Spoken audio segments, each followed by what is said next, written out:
This channel does not promote any violent, harmful, or illegal activities. All content provided by this channel is meant for an educational purpose only.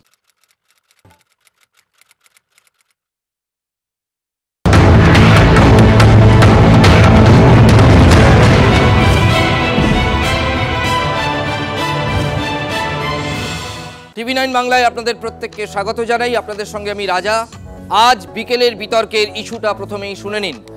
Mamata Bandyopadhyay অভিযোগ করেছেন যে ভুয়ো voter ২৬-এর বিধানসভা নির্বাচনের আগে এ রাজ্যে BJP ভুয়ো ভোটার ঢোকানোর চেষ্টা করছে অনলাইনে ইলেকশন কমিশনের সাহায্য নিয়ে। ঠিক যেমন করে মমতার অভিযোগ মহারাষ্ট্র এবং দিল্লিতে ভুতুরে ভোটার বা ভুয়ো ভোটার ঢোকানো হয়েছে। পশ্চিমবঙ্গে এই অপচেষ্টা চলছে বলে তার অভিযোগ, যদিও তার এই অভিযোগ বিরোধীরা একেবারে উড়িয়ে দিচ্ছেন। তবে মমতা যে প্রথমেই অভিযোগ তুললেন এমন নয়, এটা কিন্তু ইন্ডিয়া জোটের নেতারা আগেই তুলতে শুরু করে দিয়েছিলেন। বিশেষ করে এই ৬-৭ দিন আগে দিল্লি নির্বাচনের ঠিক আগে, ফল প্রকাশের ঠিক আগেই কিন্তু রাহুল গান্ধী, সুপ্রিয়া সুলে তারা এক জায়গায় বসে, সঞ্জয় রাউত তারা যে প্রেস কনফারেন্স করেছিলেন সেখানেই তারা বলেছিলেন যে মহারাষ্ট্রে ৪০ লাখ ৩৯-৪০ লাখ ভোটার লোকসভা আর বিধানসভার মধ্যে এই ৫ মাসের ব্যবধানে কোত্থেকে এলো, এবং অ্যাডাল্ট পপুলেশনের থেকে ভোটার বেশি নাকি মহারাষ্ট্রে। এই বিরাট তরজা আগে ছিল ইভিএম নিয়ে, এখন হচ্ছে ভুয়ো ভোটার নিয়ে। ২৬-এর আগে মমতা যে অভিযোগ করছেন তা কি যথার্থ, নাকি তৃণমূল শুধুই ধুয়ো তুলছে? এটাই আজ আমাদের ইস্যু। আমাদের সঙ্গে রয়েছেন বিজেপির মুখপাত্র শঙ্কুদেব পান্ডা, বিজেপি নেতা। সিপিআইএম এর তরফে আজকে রয়েছেন কলতান দাশগুপ্ত এবং বিশ্বজিৎ দাস, অধ্যাপক, রাজনৈতিক বিশ্লেষক এবং তৃণমূলের পক্ষে বলবেন। আপনাদের তিনজনকেই স্বাগত জানাই। শুরুতেই দেখব মমতা বন্দ্যোপাধ্যায় কি বলেছেন, এবং back to back Abhishek Bandyopadhyay. Mamata বলেছিলেন কাল বিধানসভার প্রেস কর্নারে, আর আজ অভিষেক বন্দ্যোপাধ্যায় সেই সুরে সুর মিলিয়ে দিল্লি নিয়ে স্পেসিফিক্যালি বলেছেন। শুনুন তারা কি অভিযোগ করছেন। In the name of online voter list, you are taking help from Election Commission and sending ED and CBI. I am not blaming them, but this is the Bhuture Rajnoitik Doler Kaj. I am not mentioning the Rajnoitik Dol name. Amar bhashaয় Bhuture Rajnoitik Dol যারা এদের পাঠিয়ে বিহারের লোকেদের নাম তুলছে online. কেন অনলাইনে হবে? বিজেপি 40 লাখ ভোট বাড়লো কি করে মহারাষ্ট্রে, আর দিল্লিতেই বা আপনারা কি করেছিলেন? একদিন না একদিন তো বেরোবে। শুনুন, অঙ্কটাকেও দেরিতে কষে, অঙ্কটাকেও আগে কষে। অঙ্কটা কষতে জানতে হয়। আমরা অঙ্ক কষে দেখে নিয়েছি। এখানেও বাবুরা এসে বসে আছেন, প্রত্যেক অ্যাসেম্বলিতে 20,000 থেকে 30,000 বাইরের লোকের নাম ঢোকাবে, আর ইলেকশন কমিশন ইলেকশন করবে সেন্ট্রাল ফোর্স দিয়ে, তারা গার্ড দেবে, আর বাইরের লোকেরা এসে যারা বাংলার লোক নয়, বাংলার ভোটার নয়, তারা এসে ভোট দেবে। এই পরিকল্পনা কিন্তু আপনাদের আমরা ভেস্তে দেবো। দিল্লিতে আপনি যদি দেখেন ভোটার তালিকায় গত 2024-এ লোকসভা নির্বাচন থেকে শুরু করে বিধানসভা দিল্লি নির্বাচন 8 মাসে 4 লক্ষ লোকের নাম নথিভুক্ত করা হয়েছে বাড়তি, যেটা গত 14 বছরে হয়নি। এক্ষেত্রে বিজেপির সাথে লড়াই ছিল আম আদমি পার্টি হয়তো সেটা ধরতে পারে, স্বাভাবিকভাবে তাদের ব্যর্থতা। কিন্তু এটা অনেক জায়গায় হয়েছে, যেমন নিউ দিল্লি, যে 2020 নিরিখে প্রায় 20,000 ভোটার কমে গেছে, আবার কিছু কিছু জায়গায় 30,000 ভোটার বেড়ে গেছে একটা বিধানসভায়। এরকম দিল্লিতে যে 70টা বিধানসভা রয়েছে সব মিলিয়ে প্রায় 4 লক্ষ 4.5 লক্ষ লোকের নাম এক্সট্রা নথিভুক্ত করা হয়েছে, এবং সেটা 7-8 মাসের ব্যবধানে। এটা আমার কাছে খুব একটা জেনুইন বলে মনে হয় না। মজাটা কোথায় জানেন? কংগ্রেস যখন এই সমস্ত রাজ্যে ধেড়িয়েছে, খারাপ রেজাল্ট করেছে, তখন তৃণমূল কিন্তু বলেছে যে কংগ্রেস নেতৃত্ব দেওয়ার জায়গায় নেই, ইন্ডিয়া জোটে তারা নেতৃত্ব দেওয়ার জায়গায় নেই, এবং কংগ্রেসের নেতৃত্ব দেওয়ার ব্যর্থতার জন্যই এই ফলাফল হচ্ছে। কংগ্রেস আঞ্চলিক দলগুলোর উপর নির্ভর করছে, এইটা কিন্তু তৃণমূল বলছে। আবার তৃণমূল একই সঙ্গে কংগ্রেস যে অভিযোগটা তুলছে সেটাকে বাইও করছে, মানে সেই আর্গুমেন্টটাকে তৃণমূল কংগ্রেসও কিন্তু প্লেস করছে সাধারণ মানুষের সামনে। আমি শঙ্কুদেব পান্ডাকে দিয়ে শুরু করব। দেখুন, আমি বলতে চাই যে পশ্চিম বাংলায় এর আগের বারেই ভারতীয় জনতা পার্টি মাথায় করে কাগজ নিয়ে গিয়ে ইলেকশন কমিশনে দিয়ে এসেছিল। প্রায় 20 লক্ষের কাছাকাছি, 16 থেকে 20 লক্ষের কাছাকাছি ভুয়ো ভোটার ছিল, এবং সেই ভোটারটা ঢুকিয়েছেন তাহলে কে? তৃণমূল কংগ্রেস। কারণ টিএমএসপি থেকে শুরু করে এই ইলেকশন কমিশনে বহু লোককে এই রাজ্য সরকার এবং তৃণমূল কংগ্রেস খুঁজে খুঁজে বসায়। আমায় মার্জনা করবেন, আমি সরাসরি তাদের নামে নির্দিষ্ট জায়গায় আমরা অভিযোগও জানাচ্ছি, এবং আমরা বলেছি যে সেই সমস্ত ভুয়ো ভোটার অবিলম্বে ডিলিট করতে হবে। আপনি লক্ষ্য করে দেখবেন একাধিক জায়গা যেখানে যেখানে তৃণমূল কংগ্রেস হেরেছে সেখানে টার্গেট করে করে ওসি থেকে এসডিও থেকে ডিএম পর্যন্ত বদলি করা হয়েছে, এবং তাদের রেসপন্সিবিলিটি কি দেওয়া হয়েছে? তাদের রেসপন্সিবিলিটি দেওয়া হয়েছে একটি নির্দিষ্ট বিশেষ শ্রেণীর লোকেদেরকে ভোটার বাড়াও, এবং স্পেসিফিক্যালি সেই ভোট বাড়ানো। আপনাদের মতে সংখ্যাটা এখন কত, মানে যেটা আপনারা চ্যালেঞ্জ করবেন কিছুদিনের মধ্যে? প্রায় কাছাকাছি তো 20 লক্ষ তো আমরা লাস্ট বার দিয়েছিলাম, এবার সেটা আরো বেড়েছে, এটা 50-60 লক্ষর কাছাকাছি চলে গেছে। এই সংখ্যা প্রতিদিনই বাড়ছে, এবং যেটা তৃণমূল অঙ্ককে সে অপারেট করছে। 50 থেকে 60 লক্ষ? হ্যাঁ, তৃণমূল কংগ্রেসের আমি আপনাকে বলছি শুনুন, এখনো পর্যন্ত সব থেকে বেশি এনআরসি নিয়ে তৃণমূল চিৎকার করেছিল কেন? একটাই কারণে, কারণ ভুয়ো বাংলাদেশি ভোটার এরা তৈরি করেছেন। শুধু ভুয়ো বাংলাদেশি ভোটার কোথায় কোথায় বাড়ানো হয়েছে, এবার দায়িত্ব দেওয়া হয়েছিল যাতে উত্তরবঙ্গে বাড়ানো হয়, তাই তৃণমূলের রেজাল্ট খারাপ হয়েছে বলে। আজকে দক্ষিণবঙ্গে আপনি দেখবেন যে সমস্ত বাংলাদেশের বর্ডারের ডিস্ট্রিক্ট আছে, সমস্ত ডিস্ট্রিক্টে এই সমস্ত কাণ্ড ঘটিয়েছে। মুর্শিদাবাদ, মালদা, 24 পরগনা ধরে ধরে এই সমস্ত জিনিস করেছে, এবং করেছে বলেই আজকে এই অবস্থা হয়েছে। এখন ভয় পেয়েছে, তার কারণ হচ্ছে আমরা কেন্দ্রীয় স্তরে আবেদন জানিয়েছি যে এখানকার অফিসারদের রেখে ইলেকশন কমিশনের এই রিভিউ করা যাবে না। বেশ, শঙ্কু যেটা বলছেন তার নেতা শুভেন্দু অধিকারী গলায় এই ছুরি ধরা পড়েছে, তার মতে সংখ্যাটা 16 লাখের মতো। একবার শুনুন মমতা অভিষেক বলার পর শুভেন্দু কি বলছেন, একবার শুনুন। এই পদ্ধতিটা কি? ওনার কোনো কাণ্ড জ্ঞান আছে? 14 বছর ধরে মুখ্যমন্ত্রী আছেন, ইলেকটোরাল রোলের রেজিস্ট্রেশন অফিসার কে? District magistrate. ওনার কোনো কাণ্ড জ্ঞান আছে? 16 লক্ষ ডুপ্লিকেট ভোট আমরা বের করে দিয়েছি, ডিলিট করাবো বিধানসভা ভোটের আগে। কলতান, এত অদ্ভুত ব্যাপার। আমি যদি শঙ্কুর কথা ছেড়েও দিই, বিরোধী দলনেতা বলছেন ফিগারটা 16 লক্ষ এবং এটা তৃণমূল ঢুকিয়েছে, আর তৃণমূল বলছে বিধানসভা ওয়ার্ডই 20 থেকে 30,000 লোক অনলাইনে এই নাম ঢোকানো হবে, এবং তারা ভিন রাজ্যের লোক। পশ্চিমবাংলায় বিরোধী দলনেতার অবস্থা হয়েছে গেছো দাদার মতো। আপনি ওকে বিজেপিতে খুঁজতে যাবেন তখন নির্বাচন কমিশনে আছেন, নির্বাচন কমিশনে খুঁজতে গেলে দেখবেন কোনো এককালে তৃণমূলে ছিলেন, এখন বোধহয় নেই। কিন্তু কথাটা হচ্ছে ভুয়ো ভোটার আছে। আমরা যখন নির্বাচন কমিশনের কাছে এই নতুন নাম পুরনো নাম বাদ দেওয়া, নতুন নাম তোলা এইসব করতে যাই, তখন তৃণমূলের ওখানে উপস্থিত থাকা নেতারা ক্রমাগত ঝগড়া করতে থাকেন যে এইভাবে জোর করে নাম বাদ দেওয়ার পদ্ধতি রাখা যাবে না, যে কোনো প্রকারে হোক এই নাম বাদ দেওয়ার পদ্ধতি আটকানোর জন্যে সরকারি অফিসারদের ওপর মিটিংয়ে যারা উপস্থিত থাকেন তাদের চাপ দেওয়া হতে থাকে। আমরা নির্বাচন কমিশনে গিয়ে বেশ কয়েকবার সামারি রিভিশনের সময় যা তালিকা জমা দিয়ে এসছি, সিট আসার পর দেখছি সেই একই নাম থেকে গেছে, বছরের পর বছর সেই নামের কোনো অস্তিত্ব নেই। ফলে এখানে তৃণমূল যে জিনিসটা নিজে করছে, মানে এই চাপ তৈরি করছে।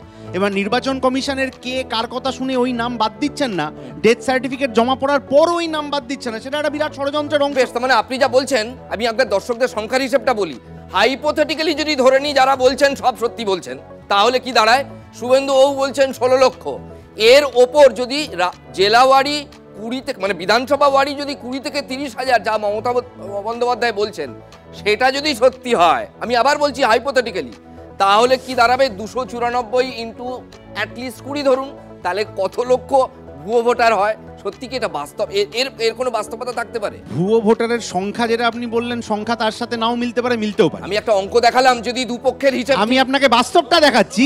যে আপনি যে বুথে থাকেন সেই বুথে বা আমি যে বুথে থাকি সেখানে আমি নিজে গিয়ে নির্বাচন কমিশনে ডেথ সার্টিফিকেট সহজে ভোটার লিস্ট জমা দিচ্ছি যে ইনি মারা গিয়েছেন, এর নামটা বাদ দিতে হবে, সেই নাম বাদ যাচ্ছে না। এইটা কেন বাদ যাচ্ছে না, এটা তো একটা প্রশ্ন। কারণ এইগুলোই কর্পোরেশন নির্বাচনের সময় 94 নম্বর ওয়ার্ডে মৃত আরএসপির কাউন্সিলরও ভোট দিয়ে গেছিলেন গতবার পৌরসভা নির্বাচন। এটাও যা অবস্থা দেখুন, যা তৃণমূল বলছে আর যা বিজেপি বলছে, তার মানে পশ্চিমবঙ্গে 2026-এ যেটা ভোট হতে চলেছে সেই বিধানসভায় একটা বড় অংশ ভুয়ো ভোটাররাই ভোট দেবেন। মানে বিতর্কটা কোন জায়গায় যেতে পারে বিশ্বজিৎ বাবু? আমি বলছি দুপক্ষের কথাকে একদম, আমি যেটা বলছি যে অঙ্কটার কথা একটা গন্ডগোল হচ্ছে, কারণ 16-50 হয়ে যাচ্ছে, জেলা ওয়াইজ হচ্ছে। সুতরাং একটা জিনিস তো সত্যি, জেলা না, মমতা বন্দ্যোপাধ্যায় কিন্তু বিধানসভা ওয়ারি 20 থেকে 30,000 বলেছেন। ভোটারদের মধ্যে ভুয়ো ভোটার আছে, এটা নিয়ে তো আর বিতর্ক নেই। মমতা বন্দ্যোপাধ্যায় যেটা বললেন, কারণ তার মান্যতা কে দিলেন? শুভেন্দু অধিকারী। কারণ ভুয়ো ভোটার মমতা বন্দ্যোপাধ্যায় বলছেন, প্লিজ একটা কারেকশন, মমতা বন্দ্যোপাধ্যায় বলছেন যেটা তিনি বলছেন সেটা এখনো শুরু হয়নি, এই প্রসেসটা আবার নাম ঢোকানোর প্রসেসটা চলছে। একদম, আমি সেই জায়গা থেকেই বলছি যে তার মানে এ রাজ্যে ভুয়ো ভোটার আছে বা মমতা বন্দ্যোপাধ্যায় আশঙ্কা করছেন দিল্লি দেখে, কিন্তু তিনি রুখে দেবেন এটাও বলছেন। দিল্লিতে যে 40 লক্ষ ভুয়ো ভোটার হিসাব পাওয়া গেছে সেটা এ রাজ্যে হতে দেবে না, কারণ দিল্লি আর পশ্চিমবঙ্গ এক নয়। তবুও বিরোধীরা এই যে দিল্লিতে 40 লক্ষ ভুয়ো, এটা আপনাদের কে সার্টিফাই করলো? আমি তো এটাই বুঝতে পারছি না। নির্বাচন কমিশনের যে পরিসংখ্যান সেখান থেকে দিল্লির যে হিসাব, সেখানে 8 মাসে 40 লক্ষ ভোটারের সংখ্যা বৃদ্ধি পেয়েছে, 40 লক্ষের বেশি, এবং তার মধ্যে 40 লক্ষ ভুয়ো ভোটার। এবং এখানে তার আগেই শুভেন্দু অধিকারী বলছেন যে 16 লক্ষ ভুয়ো ভোটার ছিল। সেই ভুয়ো ভোটার কাদের ভোট দিচ্ছে সেটা পরের কথা, ভুয়ো ভোটার যদি থাকে যে রাজনৈতিক দলেরই হোক সেটা অন্যায়। এবং মমতা বন্দ্যোপাধ্যায় ওখানে বলছেন যে 40 লক্ষ যেমন দিল্লিতে হয়েছে, এখানে বিধানসভা ওয়াইজ 20,000 30,000 করে নতুন করে যদি ভুয়ো ভোটার তৈরি করার চেষ্টা চলে, যেটা বিরোধীরা এখন চেষ্টা করছে, সেটা কিছুতেই মেনে নেওয়া হবে না এবং সেখান থেকে সব ধরনের প্রতিরোধ করা হবে। এবং উনি প্রশ্ন তুলেছেন অনলাইনের প্রসঙ্গ, যে ফিজিক্যাল ভেরিফিকেশন বা হিয়ারিং যেটা হয়, সেই হিয়ারিং ছাড়া অনলাইনে কোনো ভোটার গ্রাহ্য করা হবে না। সেক্ষেত্রে যদি নির্বাচন কমিশন এটাকে মান্যতা দেয়, তাহলে তৃণমূল কংগ্রেস পথে নামবে, ইলেকশন কমিশনের কাছে যাবে, যে কোনো উপায়ে এটা রুখে দেবে। বিশ্বজিৎ বাবু, আপনি কি মনে করেন না যে যদি অনলাইনে কোনো একটা পক্ষ 20,000 থেকে 30,000 ভুয়ো ভোটার বা ভুতুরে ভোটার মানে বিধানসভা ওয়ারি ঢুকিয়ে ফেলতে পারে, তাহলে একটা ডিএম এরও কাজ করা, চাকরি করা উচিত নয়? এটা কি আপনি মনে করেন না? কারণ ডিএম হচ্ছেন ফাইনাল অথরিটি। খালি ডিএম কেন বলছেন? অভিভাবককে ধরবো না, কাদের হয়ে কাজ করে? ডিএমরা কি তখন নির্বাচন কমিশনের একটা অংশ হিসাবে কাজ করে? তাহলে এই দায়িত্বটা নির্বাচন কমিশনের হয়ে ডিএম পালন করছে। তার মানে নির্বাচন কমিশনকে দেখতে হবে যে এই কাজটা যাতে কোনোভাবে না হয়। আপনি ডিএম কে নিয়ে সংশয় প্রকাশ করা মানে হচ্ছে আপনি তো আপনার রাজ্যের অফিসারকে নিয়ে সংশয় প্রকাশ করছেন। নির্বাচন কমিশনকে নিয়ে সংশয় প্রকাশ করছি, কারণ 40 লক্ষ ভুয়ো ভোটার যদি দিল্লিতে থাকতে পারে, পশ্চিমবঙ্গে যে আগামী দিনে 26-এর আগে হবে না, সেটা কে বললো? সেইটাকে কিছু বলতে চাইছেন? মাননীয় মমতা বন্দ্যোপাধ্যায় এটা স্বীকার করেছেন যে তার ডিএমরা ক্ষমতায় থাকলে ভুয়ো ভোটার ঢোকানো সম্ভব, এটা তিনি এস্টাবলিশ করলেন এটা বলে। এখন আমার প্রশ্ন হচ্ছে, দেখুন রাজাদা, ভোটার লিস্টে এই দেশের অন্য কোনো রাজ্য থেকে কেউ এখানে বসবাস করেন, তার জন্য ভোটার লিস্টে নাম তুলতে চাইবেন, তাতে শত চেষ্টা করে কোনো আইনি বাধা নেই, মমতা বন্দ্যোপাধ্যায় আটকাতে পারবেন না। আটকাতে কোথাও তার উচিত ছিল, যখন ওনার নেত্রী প্রকাশ্যে দাঁড়িয়ে বলেছিলেন যে অমুক দাদার কাছে চলে যান, বাংলাদেশ থেকে যারা এসেছেন তাদের নামটা ভোটার লিস্টে কীভাবে তুলতে হবে সেটা শিখে নিন। সেই সমস্ত ভোটারদের তো সবার আগে বাদ দেওয়া উচিত। ফলে ভোটার লিস্টে নাম তুলবো আমি আমার মতো করে, তাতে কোনো অসুবিধে নেই। অথচ এই দেশের কোনো লোক যদি এখানে ভোটার লিস্টে নাম তোলেন, যাতে আপনার বিরোধী মতের কেউ নাম তোলেন, তাতে আপনার অসুবিধে কোথায়? বাধা, আইনি বাধা কোথায়? আমি জানতে চাই উনি যে এই কথাটা বলেছেন। ফলে ওনার যদি বক্তব্য তর্কের খাতিরে ধরতে হয়, যে ধরুন একজন গায়ক, আমি তার নাম করতে চাই না, সম্মানীয় গায়ক, ও যেমন একজন নেতার কথা বললেন, কাউন্সিলরের কথা, একজন সম্মানীয় গায়ক সল্টলেকে তিনি মারা গেছিলেন, দেখা গেল সল্টলেকে তিনি ভোট দিয়ে দিয়েছেন তৃণমূলের হয়ে, তো তৃণমূলের এই সমস্ত ভোট বাদ যাবে, এটা তিনি আগে থেকে বুঝতে পাচ্ছেন বলে হেরে যাওয়ার ভয় পাচ্ছেন। তৃণমূল তো হেরে গেছে 26-এ। বেশ, দেখুন মহারাষ্ট্রে ভোটের রেজাল্ট অনেকদিন হয়ে গেছে, সেখানে মহাবিকাশ আঘাড়ি একেবারে মুখ থুবড়ে পড়েছে, ক্লিন ম্যান্ডেট এসছে। কিন্তু রাহুল গান্ধী, তার একটা বাইট আপনাদের শোনাবো। রাহুল গান্ধী যেটা বলছেন, এটা রাহুল গান্ধীর দাবি, কিন্তু দেখুন রাহুল গান্ধীর বক্তব্য যে মহারাষ্ট্রের সরকারের ডেটা বলছে 9,54,00,000 সেখানে অ্যাডাল্ট ভোটার, অ্যাডাল্ট আছেন, মানে 18 বা 18-র তদূর্ধ্ব। অথচ ইলেকশন কমিশনের ডেটা বলছে ভোটার আছে 9.7 crore, মানে না, এটা ঠিক উল্টোটা, 9.7 crore আর 9.54 crore হচ্ছে ভোটার। তার মানে রাহুল গান্ধী যেটা প্রশ্ন তুলছেন যে আপনার অ্যাডাল্ট পপুলেশন যা, তার থেকে ভোটার বেশি কি করে সম্ভব? অর্থাৎ কোথাও এখানে একটা সাজুজ্যের গন্ডগোল হচ্ছে। একই সঙ্গে রাহুল গান্ধী দুরকম বলছেন। তিনি বলছেন 39 লক্ষ ভোটার বেড়েছে, আবার একদিন প্রেস কনফারেন্স করে বললেন 1 কোটি ভোটার বেড়েছে। তা আমরা কোনটাকে সত্য ধরবো শুনুন তো। महाराष्ट्र में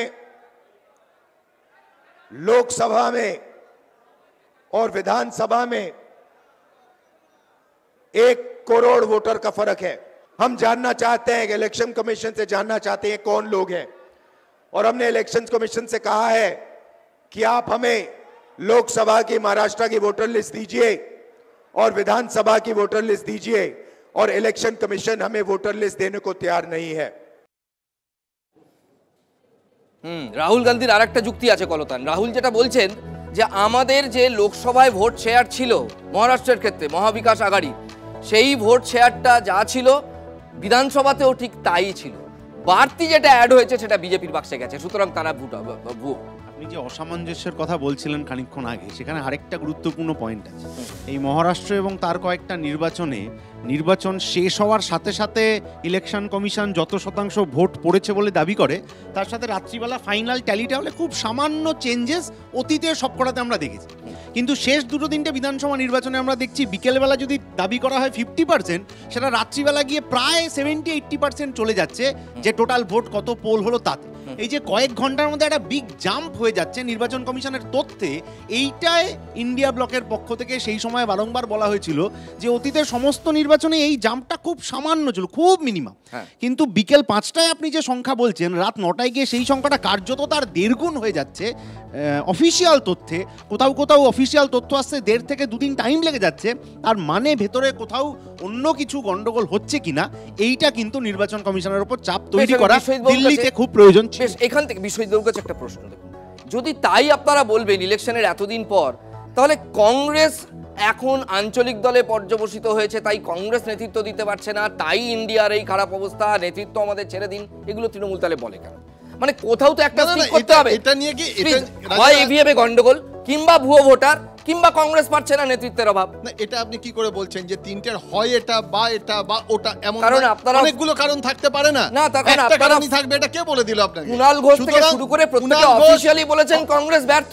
না, অফিশিয়ালি ব্যর্থ তো কংগ্রেস, এটা নিয়ে আপনার সংশয় থাকছে কেন আমি বুঝতে পারছি না। সংশয় নেই, কংগ্রেস ব্যর্থ এই মমতা বন্দ্যোপাধ্যায় বলেছেন এবার নেতৃত্ব আমার হাতে দেওয়া হোক। ভোট যোগ করে দেখুন, কংগ্রেস যদি আঞ্চলিক দলের সঙ্গে সমঝোতা করত, তাহলে ভোট পার্সেন্টেজ কোথায় যেত, রেজাল্টটা কোথায় যেত, আমি আপনাকে আসন হিসাবে বলে দিতে পারি এক এক করে। সুতরাং এখানে মনে রাখতে হবে, কংগ্রেস অনেকটা ক্ষেত্রে একটা সময় কি ভাবা হতো, কংগ্রেস ছাড়া অবিজেপি জোট হবে না। এখন আঞ্চলিক দল ছাড়া কংগ্রেস অবিজেপি জোট করতে পারবে না। সুতরাং যেখানে যেখানে কংগ্রেস এবং আঞ্চলিক দলের সমঝোতা হয়নি, সেখানে বিজেপি হয়েছিল, তাও হেরেছে। কোথায় হয়েছিল? মহারাষ্ট্রে তো হয়েছিল। কিন্তু আপনি দেখুন না, এই বিধানসভা দিল্লিতে কি হলো? দিল্লিতে তো হয়নি, কিন্তু দিল্লির ভোট পার্সেন্টেজ গুলো যোগ করুন, সেখানে দেখুন যে কংগ্রেস যদি আপের সঙ্গে তাদের সমঝোতা তৈরি করত, তাহলে যে জয়টা বিজেপি পেল, এত সহজে জয়টা পাওয়া যেত। বেশ, তা যদি আপনি বলেন, তাহলে দিল্লির গত 2টো বিধানসভা, তাতেও কিন্তু বিধানসভায় কংগ্রেস 0। তখন তো আপনি যদি এই ভোটটাকে আলাদা করে দেখান, তখনও কিন্তু কংগ্রেস 0। না, সেই পরিস্থিতি, মানে রাজনৈতিক পরিস্থিতি আর আজকের এই ভোটের রাজনৈতিক পরিস্থিতি কিন্তু এক নয়। এর মাঝখানে ইন্ডিয়া জোটের প্রসঙ্গ এসছে, ইন্ডিয়া জোট একসঙ্গে দানা বাড়তে পারছে কিনা সেটা আসছে, এবং জাতীয় রাজনীতিতে কংগ্রেসের সঙ্গে আঞ্চলিক দলগুলোর সমীকরণ কি হবে, কারণ এর পুরো ফায়দাটা তো পাচ্ছে বিজেপি। বিজেপির লাভ হচ্ছে এটাতে, কংগ্রেস যত দুর্বল হবে তত লাভ হবে বিজেপির। আঞ্চলিক দল শক্তিশালী হলে বিজেপির কোনো ক্ষতি নেই। সেটা তো বটেই। পশ্চিমবঙ্গে সেই জন্যই আপনারা কংগ্রেসকে ভেঙেছিলেন, মানে এই তত্ত্বটা মাথায় রেখেও ভেঙেছিলেন। বলুন প্লিজ। না, এই তথ্য ভেঙে শুধু কংগ্রেস ভেঙেছেন এমন বললে হবে না। অধীর চৌধুরীকে বাদ দিয়ে এমন একজন কংগ্রেস প্রেসিডেন্ট নিয়ে এসছেন, যাতে পশ্চিমবাংলায় নতুন একটা কংগ্রেস পার্টি তৈরি হয়েছে, তৃণমূল অনুমোদিত পশ্চিমবঙ্গ কংগ্রেস। এখন এরা যা বলে তাই করে, আমাদের সে নিয়ে কোনো বক্তব্য নেই। আমাদের বক্তব্য রাজাদা খুব নির্দিষ্ট। যারা ভুয়ো ভোটারের ওপর নির্ভর করে এতদিন নির্বাচনে জিতে এলো, তারা হই হই করে ভুয়ো ভোটার বলে আজ সকাল থেকে চিৎকার করছে কেন? তাতে আমি শুধু একটাই কথা বলবো, এটাও আমি মমতা বন্দ্যোপাধ্যায়ের কাছেই শিখেছি, শুনেছি, টিভিতে দেখেছি। তিনি বললেন যে যারা চুরি করে নেয় তারাই সবার আগে চোর চোর চোর চোর বলে চিৎকার করে। এখন ওই পলিসিটা উনি ফলো করছেন। ওনারাই ভুয়ো ভোট ঢুকিয়েছেন, ভুয়ো ভোট বাড়িয়েছেন, ভুয়ো ভোটের ওপর নির্ভর করে নির্বাচনে যেতেন, এবং স্ট্র্যাটেজি বানিয়েছিলেন। একটা বুদ্ধিজীবী সংস্থাকে নিয়ে এসেছিলেন, তাদের তো বুদ্ধি নেই নির্বাচনের সময়, তারকে আবার খিস্তিখাস্তাও করেন। তো তাদের বুদ্ধি নিয়ে তারা করেছিলেন কি, যে সমস্ত কেন্দ্রে ভুয়ো ভোটার বাড়ালে তারা নির্বাচনে জিতবেন, সেগুলো কোমর বেঁধে নেমে সেই সমস্ত অপারেশনে নেমে পড়েছিলেন। এখন দেখছেন যে গতবারের নির্বাচন থেকে, 21-এর নির্বাচন থেকে এটা বিরোধী দলেরা শিক্ষা নিয়েছে, এবং তারা স্পেসিফিক ডেটা নিয়ে উপস্থিত হয়ে যাচ্ছে। এই যে 16 লক্ষের কথা বিরোধী দলনেতা বলছেন, আপনার মনে আছে কিনা জানি না, ইলেকশন কমিশনের নির্বাচনের আগে গিয়ে ডকুমেন্ট জমা দিয়ে এসেছিলেন, সিডি জমা দিয়ে এসেছিলেন, সেসব পর্যালোচনা হয়েছে, দেখা গেছে সেগুলো ফ্যাক্ট। এখন সেগুলো বাদ হবে, মুখ কোথায় যাবে তখন? ডিএমএসপিরা কি উত্তর? মানে আপনারা কনফিডেন্ট যে আপনারা এই 16 লক্ষ বাদ দিচ্ছে। আরে আমরা জিতবো উনি হারবেন বলে সব আগে থেকে এক্সকিউজ দিচ্ছেন। বেশ, যে দাবি আজকে মুখ্যমন্ত্রী টিভি মিডিয়ার সামনে করেছেন ভুয়ো ভোটার ইত্যাদি প্রসঙ্গে, সেই দাবিটা যেন ওনার রাজনৈতিক দলের লোকেরা ইলেকশন কমিশনের মিটিংয়ে গিয়ে করে, তাহলে পশ্চিমবাংলার ভোটার লিস্টটা অনেকটা পরিষ্কার পরিচ্ছন্ন হয়ে যাওয়ার সম্ভাবনা আছে। কিন্তু এখানে যা বলা হয়, মিটিংয়ে গিয়ে কিন্তু তৃণমূলের নেতারা আসল যেখানে মানে কাজের জায়গা আর কি, যেখানে অ্যাকশনটা হবে সেই অ্যাকশন টেকেনের জায়গায় বারংবার তৃণমূল ওইখানে আটকে দিচ্ছে যে পশ্চিমবাংলার ভোটার লিস্ট নিয়ে বেশি নাড়াচাড়া করা যাবে না, নাম আপনি কেন বাদ দেবেন, অমুক করবেন, নানান সমস্যা তারা তৈরি করেন। এই সমস্যাটা যদি তারা তৈরি না করেন, শেষ যে রিভিশন হলো সামারি রিভিশন, তাতেও এই সমস্যা তৃণমূল তৈরি করেছে সর্বত্র। এইটা তৈরি না করতে পারলে এটা কমে যাবে। এইটা এখনো পর্যন্ত পুরোটাই তো অ্যাপ্রিহেনশনের না, অ্যাপ্রিহেনশন না, মমতা বন্দ্যোপাধ্যায় বলেননি, ঢুকে গেছে। উনি বলছেন 26-এর আগে অন্যান্য রাজনৈতিক দল যা তালিকা জমা দিয়েছে সেই তালিকা জমা দেওয়ার ক্ষেত্রে যাতে তৃণমূল ঝামেলা না করে। সংশয় প্রকাশ করছে শোভনদেব চট্টোপাধ্যায় নিজে বলেছেন, নিজে প্রত্যেককে নিয়ে তথ্য নিয়ে নির্বাচন কমিশনে যাবেন, এই কথা বলবেন। আর শঙ্কুদা বলছিলেন মমতা বন্দ্যোপাধ্যায়ের কাছ থেকে শুনেছেন এবং শিখেছেন, কিন্তু এইটা শেখেননি যে ওই 16 লক্ষ ভোট আসলে তৃণমূল কংগ্রেসে যায়নি। যে 16 লক্ষ ভোটের কথা বলছে, পরিসংখ্যান দেখলেই বোঝা যাবে। ধরে ধরে কোন কোন জেলায় গেছে, কোন কোন জেলায়, জেলা বলুন, মমতা 24 পরগনা, দক্ষিণ 24 পরগনা, উত্তর, ভোট দিয়ে মালদা, যেখানে যেখানে জিতেছেন সেখানে সেখানে এসব করেছেন। 77টা আসন পেয়েছিল, 26-এর তারপরেও জিততে পারবেন না বলে সব করছেন, চুরি করেছেন কাউন্টিং এ, নালে 21 তো হেরে গেছিলেন। কোনো ভুয়ো ভোটারের দরকার নেই, 2021 হেরে গেছিলেন, সেই ভোট দিয়ে নির্বাচন জিতবে। ভুয়ো ভোটার দিয়ে নির্বাচন কোনো রাজনৈতিক দলের জেতার দরকার নেই। অন্য কেউ জিতলে তখন ভুয়ো ভোটার, আর আপনি পশ্চিমবাংলায় যখন হচ্ছে জিতেছিলেন তখন ভুয়ো ভোটার ছিল না। আপনি তো আজকে নিজে অ্যাডমিট করছেন ভুয়ো ভোটার ছিল, আপনি তো নিজে বলছেন যে ভুয়ো ভোটার করা যায়। সেই ডিএমআর এসপি তো আছে, বদল তো হয়নি, তারা তো আপনার আন্ডারে কাজ করছে। তার মানে ভুয়ো ভোটার আপনি একবারও বলেনি ভুয়ো ভোটার ছিল, ভুয়ো ভোটারে জিতেছেন হতে পারে। আরে তার আমি বলছি তো, তার মানে ভুয়ো ভোটারে জিতেছেন বলেছে যে বিরোধী দলের করে নিয়েছেন মমতা বন্দ্যোপাধ্যায়। রাহুল গান্ধী জানার পরেও সেটা নির্বাচন রাহুল গান্ধীর একটা কথা খুব ইন্টারেস্টিং লেগেছে। রাহুল গান্ধী বলছেন এই যে আমরা ইভিএম নিয়ে অভিযোগ তুলতাম ওগুলো স্পেকুলেশন, আর এবার যা বলছি এটা হচ্ছে ফ্যাক্ট। তার মানে কোথাও একটা আগের অবস্থান থেকে ইন্ডিয়াও শিফট করছে, তাই তো কলতান? মানে ইভিএমটা আর বড় একটা শুনবে না, দেখবে তুমি খেয়াল করে।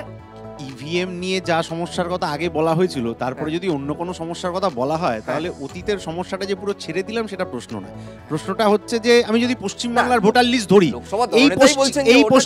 এই পশ্চিমবাংলার ভোটার লিস্টের মধ্যে ব্যাপক ভুয়ো ভোটার রয়েছেন যেটা তৃণমূল মুছতে দিচ্ছে না। তাহলে তৃণমূল আজকে যা তাদের অফিসিয়াল স্ট্যান্ড, আশা করবো মুখ্যমন্ত্রী যা বলেছেন সেটাই অফিসিয়াল স্ট্যান্ড, সেই অনুযায়ী আর কোনো মৃত ব্যক্তি, কাউন্সিলর হোক অন্য কেউ হোক, তারা যাতে কর্পোরেশন ইলেকশন থেকে লোকসভা অবধি কোথাও ভোট না দিয়ে যেতে পারেন, এইটা নির্বাচন কমিশনকে গ্যারান্টি করতে হবে। সেটাই সুনিশ্চিত করেছে শোভনদেব চট্টোপাধ্যায় এবং মমতা বন্দ্যোপাধ্যায় যা বলেছেন, এবং সে কোনো একটা ভুয়ো ভোটার করেননি। টোটাল যে ভুয়ো ভোটারের তালিকা আছে সেটা নিয়ে নির্বাচন কমিশনে গিয়ে বিরোধী দলনেতাকে যেতে হবে না, শোভনদেব চট্টোপাধ্যায় নিজে গিয়ে ওগুলোকে বাদ দেবেন সেই কথা বলেছেন। যে এতদিন করেননি, নতুন ভোটার প্রবলেম থাকে, মানে অ্যাডমিট করাও যেটা এতদিন করেননি, এবার করার প্রয়োজন হচ্ছে।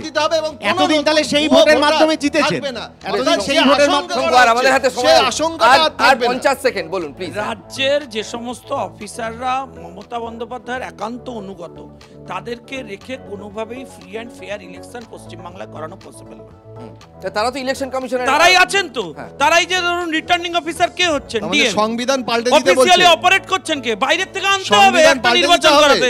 সংবিধান কেন পাল্টাবে? সংবিধান জানেন না, সংবিধানে লেখা আছে সংবিধানে রাজ্য থেকে নিয়ে আসতে হবে, যে রাজ্যের মধ্যে নির্বাচন করতে হবে অন্য রাজ্য থেকে অবজারভার আসতে পারে, অন্য রাজ্য থেকে ডিএম আসবে। ইলেকশন কমিশনার ছিলেন, এখন রিটায়ার করেছেন, জানো না কে গিয়ে জিজ্ঞেস করুন, বলবেন ভুয়ো ভোটার সম্পর্কে হতে পারে না। এখন উনি বলতে পারেন ইলেকশন কমিশনার এখন নয় বলে আমি ওনার নাম কোট করলাম। যারা কি করে গেছেন খবরনি, তারা বাইরে থেকে আসতে পারে। আমি আজকের প্লিজ আজকের উপসংহার টানার আজকের সুযোগটা আমি নীরব যিনি মাঝখানে রয়েছেন তাকেই বলি। কলতান, আপনি অনলাইনে শেষ করুন। প্রতি ডিবেটেই এই ঝগড়া হয়, তারপর আর কাজের জায়গায় গিয়ে কাজের কাজটা হয় না। এরা যারা রয়েছেন নির্বাচন কমিশন, কেউ রাজ্যের দায়িত্বে, কেউ কেন্দ্রের দায়িত্বে, তারা এই ভুয়ো ভোটার দেওয়ার ক্ষেত্রে যা কথা টিভি মিডিয়ার সামনে বলছেন সেইটা যাতে ইলেকশন কমিশনের মিটিংয়ে গিয়ে বলেন, তাহলে ভোটার লিস্টটা অনেক স্বচ্ছ পরিষ্কার হবে, ভোটটাও তাই হবে। বেশ, আপনাদের তিনজনকে অসংখ্য ধন্যবাদ। দেখুন, বিতর্ক যখনই 26 কেন্দ্রিক কোনো কিছু নিয়ে হবে, তার মানে পালস পাচ্ছেন তো। 1 বছর 3 মাস দেরি থাকতেই এখন থেকে কিন্তু এই ভোটার তালিকা নিয়ে শুরু হয়ে গেল 26-এর সেই হাওয়া ওঠা। এটাও হাওয়া অল্প অল্প করে উঠছে, আর কয়েক মাস পর গেলে একেবারে ইলেকশন মোডে চলে যাবে গোটা রাজ্য, চলে যাব আমরাও। দেখতে থাকুন TV9 বাংলা।